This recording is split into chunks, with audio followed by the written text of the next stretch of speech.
ہمارے گھر کے پاس ایک باپ بیٹی رہا کرتے تھے۔ بیٹی پتہ نہیں 16 یا 17 سال کی تھی، جبکہ باپ کی عمر 50 کے قریب ہوگی۔ باپ اپنی بیٹی کے بارے میں بہت ہی محتاط رہا کرتا تھا۔ کبھی بھی اس نے گھر کے دروازے کو کھلا نہیں چھوڑا، ہمیشہ وقت پر گھر واپس آتا اور اپنی بیٹی کی اتنی حفاظت کرتا جیسے کوئی پھول کی کرتا ہے۔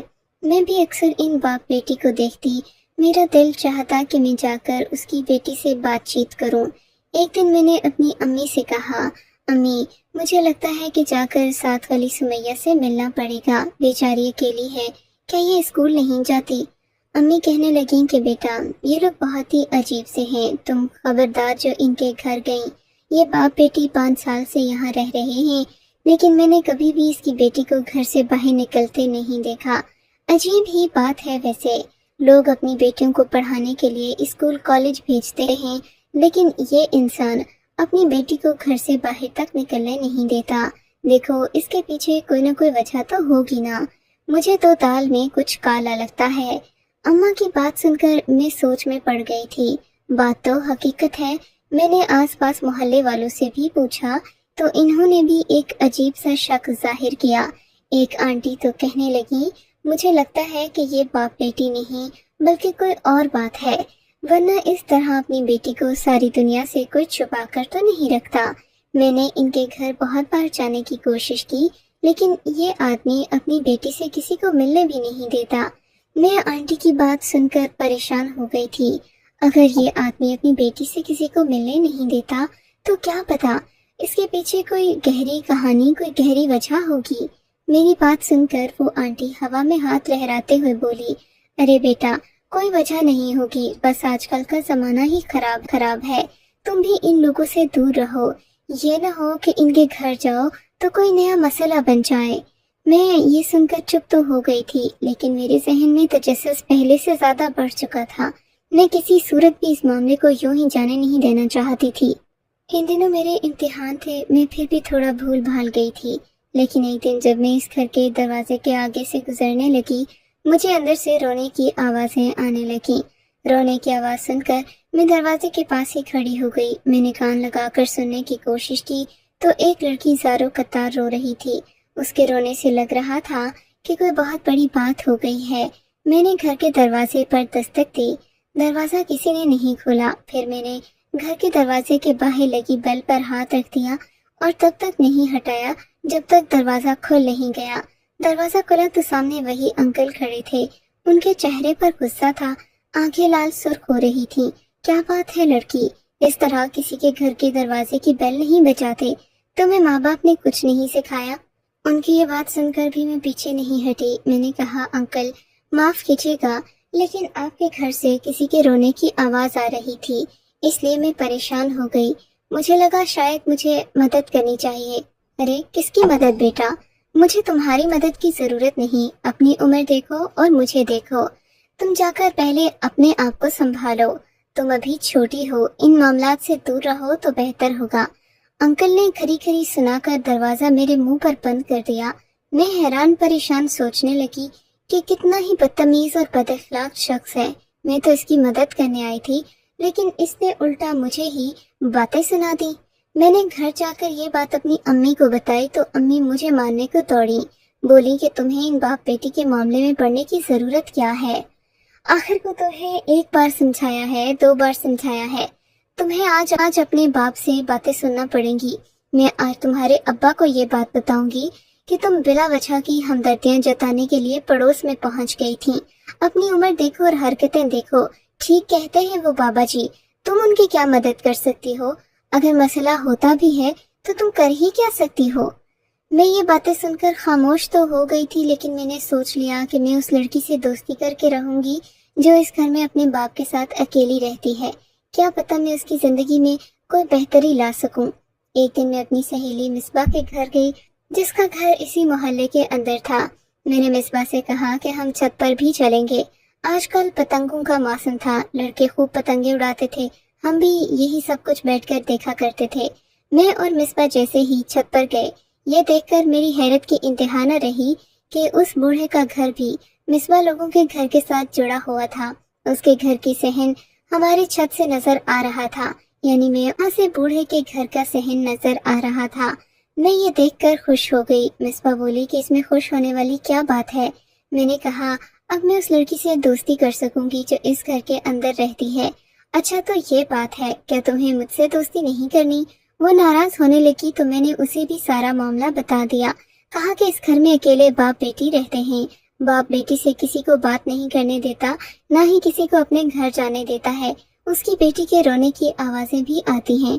اگر ہم اس سے بات چیت کر لیں تو ہو سکتا ہے کہ کوئی حل نکل آئے۔ ہو سکتا ہے کہ اس کی بیٹی کو کوئی گہرا مسئلہ ہو اور وہ یہ بات سب سے چھپا رہا ہو۔ لگتا ہے کہ ہمیں اس کی مدد کرنی پڑے گی۔ میری بات سن کر مصباح نے میرے آگے ہاتھ جوڑ دیے اور بولی، جانتی ہو یہ گھر کس کا ہے اور تم کس کے بارے میں بات کر رہی ہو؟ اس کی بات نے مجھے مزید ڈرا دیا۔ کیا مطلب؟ بس ایک بوڑھا باپ اور اس کی بیٹی رہتے ہیں یہاں۔ کیا تمہیں اچھی طرح معلوم ہے کہ یہ باپ بیٹی ہی ہیں؟ ہاں، باپ بیٹی ہی ہیں۔ وہ انکل تو یہی کہتے ہیں کہ اس گھر میں ان کی بیٹی رہتی ہے، اور تم ایسی عجیب عجیب باتیں کیوں کر رہی ہو؟ باپ بیٹی نہیں تو کیا میاں بیوی ہیں؟ ہاں، میاں بیوی بھی ہو سکتے ہیں۔ ہو سکتا ہے کہ بیوی کی عمر کم ہو اور شوہر بڑی عمر کا ہو، اس لیے وہ اپنی بیوی کو کسی سے ملنے نہ دیتا ہو کہ کہیں لوگ اسے یہ نہ کہہ دیں کہ تمہاری بیوی تو بہت کم عمر ہے جبکہ تمہارا شوہر زیادہ عمر کا ہے۔ ہاں، ہو تو یہ بھی سکتا ہے، لیکن دیکھو جو بھی ہو، ہے تو وہ بھی ایک عورت نا۔ اسے بھی تو ضرورت ہوگی کہ کوئی اس کی مدد کرے، کوئی اس سے باتیں کرے، اور پھر سب سے بڑھ کر اگر اس کی زندگی میں کوئی بہت گہرا مسئلہ چل رہا ہو تو اسے ہماری ضرورت ہو سکتی ہے۔ اچھا ٹھیک ہے، تم کہتی ہو تو میں تمہارے ساتھ چل لوں گی، لیکن مجھے نہیں لگتا کہ وہ بوڑھا ہمیں اس سے بات کرنے دے گا۔ بہتر ہے کہ ہم اپنے کام سے کام رکھیں۔ ہو سکتا ہم بھی اپنے ہی کام سے کام رکھیں گے تو اس بیچاری کی مدد کون کرے گا؟ ابھی میں اور مصباح یہ باتیں کر ہی رہے تھے کہ وہ لڑکی ہمیں صحن میں چلتی پھرتی نظر آئی۔ میں نے اسے دیکھ کر مصباح کو اشارہ کیا کہ وہ تو صحن میں آ گئی ہے، اگر ہم چاہیں تو اس سے بات کر سکتے ہیں۔ مصباح کہنے لگی کہ تم ہی بات کرو، میں یہاں سے جا رہی ہوں، خواہ اس بوڑھے سے بے عزتی نہیں کروا سکتی۔ یہ لڑکی میری کچھ نہیں لگتی کہ میں اس کی فکر کروں۔ مصباح کے جانے کے بعد میں نے اس لڑکی کو اشارے سے اپنی طرف متوجہ کرنے کی کوشش کی۔ اسے میں نے اشارہ کیا۔ کافی دیر کے بعد اس نے اوپر مڑ کر دیکھا۔ میں نے خدا کا شکر ادا کیا کہ اس نے کم از کم میری طرف دیکھا تو صحیح۔ اب میں اس سے بات چیت کر سکتی تھی۔ مجھے دیکھتے ہی وہ اندر کو جانے لگی تھی کہ میں نے اسے اشارتاً کہا کہ میں اسے دوستی کرنا چاہتی ہوں۔ میری بات سن کر اس کے چہرے پر ایک دکھی سی مسکراہٹ ابھری اور وہ سیڑھیاں چڑھتی ہوئی چھت کی طرف آنے لگی۔ اسے دیکھ کر میری خوشی کی انتہا نہ رہی۔ وہ ایک نوجوان لڑکی تھی۔ اسے دیکھتے ہی لگ رہا تھا کہ جیسے زندگی میں بہت سارے دکھ اس نے جھیل لیے ہوں اور اب مزید دکھوں کی اس میں طاقت نہ رہی ہو۔ میں نے اس کے آتے ہی اسے سلام کیا۔ پوچھنے لگی کہ تمہیں میرا خیال کیسے آیا؟ میں نے کہا میں تمہیں اکثر دیکھتی رہتی ہوں، مجھے لگتا ہے کہ تم دکھی ہو، روتی رہتی ہو، مجھے تمہارا احساس ہے، کیا تم مجھ سے دوستی کرو گی؟ بولی کہ مجھ سے دوستی کر کے کیا تم بھی برباد ہونا چاہتی ہو؟ اس کی یہ بات مجھے بہت ہی دکھی لگی۔ میں نے کہا تم ایک اچھی کردار والی لڑکی ہو، تم سے دوستی کر کے کوئی برباد کیوں ہونے لگا؟ اگر تم چاہو تو تم مجھ سے ہر طرح کی بات مجھے بتا سکتی ہو، میں تمہاری مدد کروں گی اور وعدہ کرتی ہوں کسی غیر ضروری انسان کو تمہارا کوئی راز نہیں بتاؤں گی۔ میرے تو راز میرے ابا کو بھی نہیں پتا۔ کیا وہ واقعی میں تمہارے ابا ہیں؟ میری بات سن کر وہ ہنس پڑی۔ ہاں، میرے بدقسمت ابا، ایک بدقسمت بیٹی کا ایک بدقسمت باپ۔ مجھے لگتا ہے کہ انہوں نے مجھے اس گھر میں بند کر کے اچھا نہیں کیا، لیکن اب جب اپنی کہانی دیکھتی ہوں تو ایسا لگتا ہے کہ ابا نے جو کیا وہ ٹھیک ہی کیا، میں اسی قابل تھی۔ میں اس کی بات سن کر پریشان ہو گئی۔ وہ تو پہیلیاں بھجوا رہی تھی، میرے پاس وقت کم تھا۔ اتنے میں مصباح اوپر چھت پر آ گئی اور بولی تمہاری امی تمہیں بلا رہی ہیں۔ میں اپنی امی کے ساتھ گھر واپس چلی گئی، لیکن میں نے سوچ لیا تھا کہ اب میں مصباح کے گھر جا کر اس لڑکی سے بات چیت کیا کروں گی۔ ہو سکتا ہے کہ وہ اپنا دکھ درد مجھ سے بیان کر کے اپنا دل ہی ہلکا کر لے۔ اگلے دن میں پھر مصباح کے گھر گئی۔ میں نے دیکھا چھت سے تو وہ لڑکی حسب معمول صحن میں بیٹھی ہوئی تھی، لیکن اب کی بار اس کی سسکیوں کی آواز اوپر تک آ رہی تھی۔ یہ دیکھ کر میں پریشان ہو گئی۔ میں نے اسے اشارہ کیا۔ وہ ہاتھ سے اشارہ کر کے بولی کہ میں اوپر نہیں آ سکتی، اگر تم چاہتے ہو کر نیچے کی طرف آ سکتی ہو، دروازہ کھلا ہوا ہے۔ اس کی بات سن کر پہلے تو میں ہچکچائی، لیکن پھر سوچا کہ اگر مدد کرنی ہی ہے تو کیوں نہ پورے طور پر کروں۔ میں چھت پھلانگ کر اس کے گھر چلی گئی۔ اس نے اپنے پیٹ پر ہاتھ رکھا ہوا تھا اور وہ بری طرح رو رہی تھی۔ کیا ہوا ہے؟ کیا تمہارے پیٹ میں درد ہے؟ کہو تو میں اپنے گھر سے دوا لا کر تمہیں دوں۔ نہیں، یہ وہ درد نہیں ہے جو تم سمجھ رہی ہو، یہ درد میری موت کے ساتھ ہی رفع ہوگا۔ اس کی بات سن کر میری آنکھوں میں بھی آنسو آ گئے۔ دیکھو، دنیا میں ہر درد کا علاج ہے، اگر تمہیں کوئی مسئلہ ہے تو مجھے بتا سکتی ہو، میں تمہاری ہر طرح سے مدد کرنے کو تیار ہوں، لیکن جب تک تم اپنا مسئلہ نہیں بتاؤ گی میں تمہارے درد کا کیسے مداوع کر سکتی ہوں؟ بس تم میرے لیے دعا کیا کرو، دعا کرو کہ آخرت میں اللہ تعالیٰ مجھے معاف کر دیں۔ میرا جرم بہت بڑا ہے اور میرے بابا بہت پاک دامن ہیں، بہت زیادہ الجھن کا شکار ہو چکی تھی، لیکن میں نے اس کے ساتھ بیزاری کا اظہار نہیں کیا۔ وہ مجھ سے کہنے لگی، مجھے قہوہ بنا کر دے دو۔ میں اس کے گھر کے اندر پہلی بار آئی تھی۔ میں نے دیکھا اس کا کچن صاف ستھرا تھا، لیکن گھر میں عجیب یاسیت اور ویرانی سی تھی۔ اس نے کہا کہ تم میرے کمرے میں چل کر بیٹھو۔ مجھے بہت ڈر بھی لگ رہا تھا، اگر یہ بات اماں کو پتہ چل گئی تو وہ مجھ سے کتنی خفا ہوں گی کہ میں ان کے منع کرنے کے باوجود اس لڑکی کے نہ صرف گھر چلی گئی بلکہ دیوار بھی پھلانگ لی۔ ایسا تو نوجوان لڑکیاں بھلا کب کرتی ہیں، لیکن اس لڑکی کی شکل اور اس کی دکھ بھری باتیں آپ بھی سنتے تو آپ بھی یہی کرتے۔ خیر، میں نے اسے قہوہ بنا کر دیا اور پھر اس کے کمرے میں آئی۔ میں یہ دیکھ کر حیران رہ گئی کہ غریب سے دکھنے والے اس باپ بیٹی کے پاس کافی کچھ تھا۔ لڑکی نے اپنے کمرے میں بہت سارے کپڑے بچا رکھے ہوئے تھے اور یہ کافی مہنگے کپڑے تھے۔ ان کپڑوں کے اوپر موتی ستارے کا کام تھا۔ میں نے اس سے پوچھا کہ یہ کیا ہے؟ بولی کہ یہ کپڑے میں کبھی نہیں پہنتی۔ میں نے بھی نوٹ کیا کہ اس نے خود تو ہر وقت گندے میلے کپڑے پہن رکھے ہوتے تھے، لیکن اس کے پاس ہر طرح کے ریشمی جوڑے تھے جنہیں دیکھ کر لگتا تھا کہ یہ لڑکی بہت زیادہ امیر ہے۔ اگر تمہارے پاس اتنے اچھے کپڑے ہیں تو تم انہیں پہنتی کیوں نہیں ہو؟ میری بات سن کر وہ رونے لگی۔ بس پھر کبھی میں تمہیں بتاؤں گی۔ ان کپڑوں کو پہن کر مجھے خود سے وحشت ہوتی ہے، میں یہ نہیں پہن سکتی۔ اگر تم لے جانا چاہتی ہو تو لے جاؤ، تمہیں بہت اچھے لگیں گے، تمہارا رنگ بھی گورا ہے اور جسامت بھی خوبصورت ہے۔ اس کی بات سن کر میں خاموش ہو گئی تھی۔ میں کسی صورت اس کے وہ کپڑے نہیں لینا چاہتی تھی، لیکن اس نے بہت زیادہ اصرار کیا۔ اس کے بہت زیادہ کہنے پر میں نے ایک چنری اس کے کمرے سے اٹھا لی، کہا کہ مجھے بس یہ دوپٹہ چاہیے تھا، یہ مجھے اور کہیں نظر نہیں آیا۔ اگر تم مجھے دے ہی رہی ہو تو یہ دے دو۔ بولی کہ ہاں، تم اسے لے جاؤ اور جب میں مر جاؤں تو میرے جنازے پر ضرور آنا۔ خدا کا خوف کرو لڑکی، تمہاری عمر ہی کتنی ہے اور تم مرنے کی باتیں کر رہی ہو؟ پھر اس نے اپنے کمرے میں رکھی ایک الماری کو بڑی احتیاط سے کھولا، اس میں سے ایک کالے رنگ کی ڈائری نکالی اور بولی، یہ میرے ابا کی ہے، امانت ہے، انہیں دے دینا، لیکن اس وقت جب میں مر جاؤں، اگر میں زندہ رہی تو اس ڈائری کو تم بھی کھول کر نہ پڑھنا اور نہ ہی انہیں دینا۔ تم مجھ سے وعدہ کرو، اپنی ماں کی قسم کھاؤ، تب میں تمہیں یہ ڈائری دوں گی۔ میں نے مارے تجسس کے اس سے وہ ڈائری بھی لے لی اور اپنے گھر واپس آ گئی۔ اس کے پیٹ میں جو درد تھا وہ بڑھتا جا رہا تھا۔ میں گھر واپس آئی، اماں نے میرے ہاتھ میں اتنی مہنگی چنری دیکھی تو کہنے لگی، بیٹی یہ تم کہاں سے لے کر آئی ہو؟ میں تو تمہیں اتنے پیسے بھی نہیں دیکھتی کہ تم خود سے خریداری کر سکو، سچ سچ بتاؤ کہ یہ تم نے کس سے لی ہے؟ میں اماں سے کوئی بھی بات چھپا نہیں سکتی تھی۔ ڈائری کے علاوہ ہر بات میں نے اپنی ماں کو بتا دی۔ میری اماں نے یہ سنا تو وہ اپنا سر پکڑ کر بیٹھ گئی، بولی کہ تم کتنی بے وقوف ہو، میں تمہیں جس بات سے منع کرتی ہوں تم وہی حرکت کرتی ہو، اور وہ بھی اس انداز سے کہ تمہیں کوئی کچھ کہہ بھی نہیں سکتا۔ بیٹی مجھ پر رحم کرو، میں تمہاری ان بے وقوفیوں کو مزید برداشت نہیں کر سکتی۔ اگر تمہارے ابا کو یا محلے والوں کو یہ بات پتہ چلی تو وہ کیا کہیں گے؟ کل کو اس لڑکی کے ساتھ کچھ ہو گیا تو تم کیا کرو گی؟ وہ تو مرنے کی باتیں کر رہی ہے، اگر وہ مر گئی تو کیا ہوگا؟ امی آپ کتنی خود غرض ہیں۔ امی نے میری باتیں سن کر مجھ پر سختی سے پابندی لگا دی کہ میں دوبارہ اس گھر کی طرف جانے کا سوچوں بھی نہیں۔ میں پچھتا رہی تھی کہ میں نے اپنی اماں کو خواہ اتنی بڑی بات بتا دی لیکن میرے پچھتانے کو زیادہ وقت نہیں گزرا تھا کہ 2 دن بعد اس گھر سے موت کی خبر آئی۔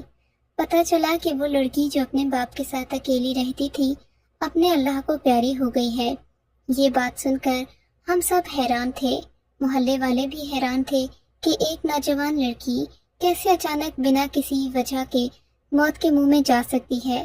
سب لوگوں کو لگا کہ یہ بوڑھا آدمی ضرور کسی نہ کسی طرح اپنی بیٹی کی موت کا قصوروار ہے، لہٰذا اسے پوچھ گچھ کی جانی چاہیے۔ سب لوگ اس گھر میں جمع ہو گئے، میرے ابا بھی اسی گھر میں چلے گئے۔ ابا نے اس بوڑھے آدمی سے پوچھا کہ تم نے اپنی بیٹی کو اسکول کیوں نہیں بھیجا؟ بوڑھا رونے لگا، رو رو کر اس کا برا حال تھا۔ اب یہ لوگ اسے زبردستی بھی نہیں کرنا چاہتے تھے، چنانچہ اطلاع پولیس کو کی گئی۔ پولیس کو بتایا گیا کہ یہاں پر ایک پراسرار موت واقع ہوئی ہے، لہٰذا یہ باتیں سن کر بوڑھا بہت زیادہ تڑپنے لگا، بولا کہ میں اپنی بیٹی کی لاش کی بے حرمتی نہیں ہونے دوں گا، وہ قدرتی موت فوت ہوئی ہے، میں نہیں جانتا، کافی عرصے سے وہ پریشان تھی، مجھے کیا پتا کہ اس کی پریشانی کیا تھی، میں نے اس سے تو بہت پوچھا، ڈاکٹر کے پاس بھی لے کر گیا، میں آپ کو رپورٹ دکھانے کے لیے بھی تیار ہوں، لیکن خدا کے لیے میری بیٹی کو تھانے اور کچہری وغیرہ کا حصہ مت بنائیں۔ ابا نے بوڑھے سے کہا کہ آپ کی بیٹی کی لاش کا پوسٹ مارٹم ہوگا اور اس کی تفتیش کی جائے گی کہ موت کیسے واقع ہوئی، کوئی بھی ایسا کام نہیں ہوگا جس سے آپ کی بیٹی کی لاش کی بے حرمتی ہو۔ اگر آپ کو لگتا ہے کہ آپ بے قصور ہیں تو ہو سکتا ہے کہ کوئی اور اس کی موت کی وجہ بنا ہو، لیکن بنا تفتیش کے اپنی بیٹی کو دفنانے کا مطلب یہ ہے کہ آپ اسے انصاف سے محروم کر رہے ہیں، یہ اس کا حق ہے۔ سارے محلے والوں کی باتیں سننے کے بعد بوڑھا ان کی آگے ہاتھ جوڑنے لگا، لیکن کسی بوڑھے کی بات پر یقین نہیں کیا، کیونکہ سب کو شک تھا کہ وہ زیادہ منتیں بھی اسی لیے کر رہا ہے کہ بیٹی کی موت میں خود اس کا ہاتھ ہے۔ بالآخر پوسٹ مارٹم کے لیے لاش کو تھانے سے ہسپتال پہنچایا گیا۔ پوسٹ مارٹم کے دوران خدا جانے کیا ہوا، جب بوڑھا گھر آیا تو وہ بہت مطمئن بھی تھا، حیران بھی تھا، اس کے آنسو اب خاموش ہو چکے تھے، لیکن کسی کو یہ نہیں پتا تھا کہ پوسٹ مارٹم کی رپورٹ کیا آئی۔ ابا نے بھی کہا کہ بوڑھا بے قصور ہے، اس نے اپنی بیٹی کو نہیں مارا، لیکن ہم اندر کی کہانی جاننا چاہتے تھے کہ ہوا کیا ہے۔ میں نے بھی سوچا کہ بوڑھے سے جا کر پوچھا جائے، لیکن اماں نے مجھے سختی سے منع کر رکھا تھا، سو میں نے یہ بات اپنے منہ پر نہیں لائی۔ کچھ دن کے بعد میں نے سوچا کہ وہ ڈائری جو میں نے اس لڑکی سے لی تھی اور اس نے مجھ سے یہی بات کی تھی کہ جب میں مر جاؤں تو میرے بوڑھے باپ کو دے دینا، سوچا کہ کیوں نہ جا کر اسے دے آؤں، یہ اس کی امانت ہے، اگر میں چاہوں تو کر اسے دے آؤں، یہ اس کی امانت ہے، اگر میں چاہوں تو خود بھی پڑھ سکتی ہوں، لیکن یہ اس کی امانت ہے تو مجھے جا کر دے دینی چاہیے۔ وہی ایک لمحہ تھا جس میں نے یہ فیصلہ کیا کہ میں جا کر وہ ڈائری لوٹا آؤں، مگر جیسے ہی میں نے بوڑھے کے گھر کے دروازے کی طرف دیکھا، وہاں پر ایک بڑا سا تالا میرا منہ چڑھا رہا تھا۔ میں نے آس پاس لوگوں سے پوچھا تو پتہ چلا بوڑھا اپنا گھر لے کر یہاں سے چلا گیا ہے، اس نے اپنے کاروبار شروع کر لیا ہے، وہ اپنی زندگی میں آگے بڑھ چکا ہے۔ مجھے بڑی حیرت ہوئی کہ آخر بیٹی کی موت نے بوڑھے باپ کو کیسے امیر و کبیر بنا دیا۔ وہ باپ جو پہلے اس غریب محلے میں کرائے کے مکان میں رہتا تھا، اب ایسی کون سی گیدڑ سنگھی اس کے ہاتھ لگ گئی کہ وہ بیٹی کی موت کے بعد اپنا گھر اور کاروبار شروع کر بیٹھا ہے۔ میں نے سوچا کہ وہ ڈائری کھول کر میں خود ہی پڑھ لیتی ہوں، مجھے ساری حقیقت معلوم ہو جائے گی، پھر اگر کبھی وہ ملا تو میں ڈائری اسے دے دوں گی۔ ڈائری پڑھنا شروع کی تو میرے ہونٹ اڑ گئے، اس میں جو باتیں لکھی تھیں وہ بڑی ہی عجیب و غریب تھیں۔ بوڑھے کی بیٹی نے آنسوؤں سے بھری ہوئی تحریر لکھی تھی، ابا جان مجھے معاف کر دینا، میں نے جو بھی کیا اس میں غلطی میری ہی تھی، آپ کی تربیت کا کوئی قصور نہیں۔ اگر میں یعقوب کی باتوں میں نہ آتی تو وہ اس دن مجھے اپنے گھر لے کر نہ جاتا، لیکن یعقوب کی بڑی سی گاڑی دیکھ کر میں بہت مرغوب ہو گئی تھی، مجھے لگا آپ کے اور میرے سارے مسئلے یعقوب کی شادی کرنے سے حل ہو جائیں گے۔ میں یعقوب کو کسی مسیحا سے کم نہیں مانتی تھی، مگر ابا وہ مسیحا نہیں، وہ تو بھیڑیا نکلا۔